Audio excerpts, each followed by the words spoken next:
kid right here, William McNeil Jr., do you realize you could have been dead? Do you realize you could have gotten shot? Do you realize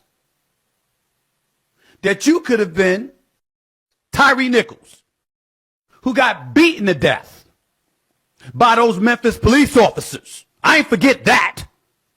And how egregious and heinous they were. These officers didn't do that. And oh, by the way, before we get to the to the black issue, before we really touch on that, Officer T.K. Waters, Sheriff T.K. Waters, that was a black man up there. That was a black man up there. Don't suddenly go to route of blue because we want to forget that he's black too. We're not excusing Bowers. No excuse to punch him in the face. No excuse whatsoever. Zero. And he should be reprimanded for that. He'll be lucky if he keeps his job. Or he's taken off the streets and confined to death duty for the rest of his career. We don't know. Nobody's excusing that. Tell me something else they did wrong. Take away the punch and tell me what they did wrong. You get pulled over. The officer is talking to him when he's looking through the passenger side window. He tells the officer, show me the law. Who do you think you are? They're law enforcement, not law educators. Their job is to enforce the law, not to educate you about the law. You get pulled over, you roll your windows down, you put your hand on the steering wheel. That's what you do.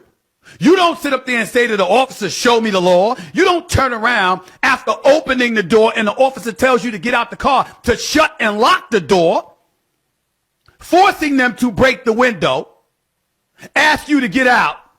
Again, officers should be reprimanded that punched them in the face, not once but twice. Punched them in the face in the car and then punched him in the face again after he got him out the car. No excuse for that. That's excessive. No doubt about it. And that officer needs to be dealt with. There was nothing else that was the officer's fault. And that's hard for me to say. Number one, because I'm a black man and I'm usually leaning towards that.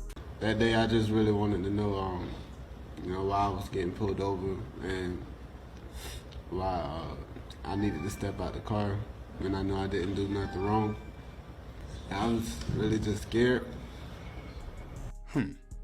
There you have it. So, I was just scared. Those words they have so many different connotations that they can be used in. I mean, your mama coming in with a belt. I was just scared. If you're in school and you can't answer a question because you're afraid to talk in front of a lot of people. I was just scared. Your life is being threatened by people that have, at the end of the day, from what we can perceive as the case anyway, no reason to be stopping you. I was just scared. Those words can have a whole lot of different meanings, but, and let me make this clear too, because this actually was one of my first times seeing all of this. So the reason it strikes a nerve for me is because I don't like to see anybody done wrong. Black, white, yellow, brown, purple, I don't give a damn about what color you are. I don't care what ethnicity, what race, what gender, I don't care at all.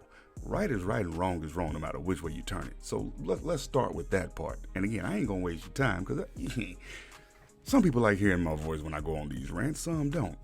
I don't care whether you do or you don't, because again, it's all about what's right, what's wrong. But at the end of the day, as far as what my brain is telling me and what my soul is speaking to my brain to perceive and say, yeah, this was wrong. It wasn't no need for all of that. Now, of course, devil's advocate champion right here. Should you have closed the door like that? Maybe not. But should you have been stopped in the first place? Also probably not. But again, everything is subjective. I get how these videos go. A lot of this stuff is always going to be introduced as rage bait, just to get the conversation started, just to get people kind of riled up so that you argue amongst yourselves. And people don't do that thing where they come together against a common enemy. They tend to find things that are uncommon within themselves that they can fight amongst themselves with. I ain't with that. Because at the end of the day, color, gender, all that stuff aside, the mass majority of us are just people doing a job to get by. And that is the baseline, most simplistic part of this thing we call life.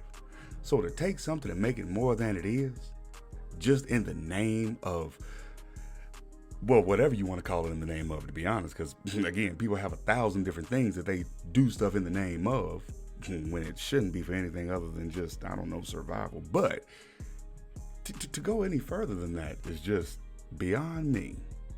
So, like I said, I would rather, if we're going to have a conversation about something like this, I would rather leave it broad and leave the entry to it simple. Because if you don't, well, things just kind of get muddy. Now, if for some reason you didn't follow along with what I just said, I'm going to break it down simpler one more time. Let's talk about people being done wrong, regardless of the color of their skin, regardless of their social status. And let's just say, man, why can't everybody just be done right to the best of everybody else's ability, even if that means just not screwing with them to begin with? Now, hopefully that broke it down for you, because it can't get any more simple than that, not for me anyway. But let me know your thoughts, because this, again, color aside, dude, is just wrong. No matter which way you turn it, it's wrong. Like, they should have never progressed to that point. That's crazy to me. But let me know your thoughts. Let me know if you think I'm wrong. Let me know if you think there's more to it, because again, I'm not going to speak negatively on police. I'm a believer in structure and rules, because, well, rules can be manipulated for the advantage of many if you know what you're doing. Now, I'll let you decipher that one how you will too. But if you disagree, feel free to let me know. I promise you can't hurt my feelings. I'm a big black man myself, 6'6", 290. When I say big, I do mean big. And I personally ain't never had a situation that I felt discriminated against, because you can probably tell by the way that I talk, your boy ain't no dummy. But that doesn't go the same for everybody in every situation, because everything is subjective. And, well, I'm in Alabama. I don't know about y'all, but it's got a reputation for being one of the worst. I personally ain't never seen it. But also, you ain't just going to say nothing to me that's going to go over my head, so to speak. So sometimes it's better to just kill them with intelligence. Maybe that's the cause. But again, if you disagree, if you agree, regardless, let me know.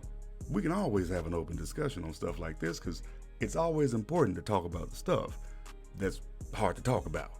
Let's not forget that. But again, this is your boy Baritone Bliss. Let me know how you think, and we'll see you on the next go round. Peace.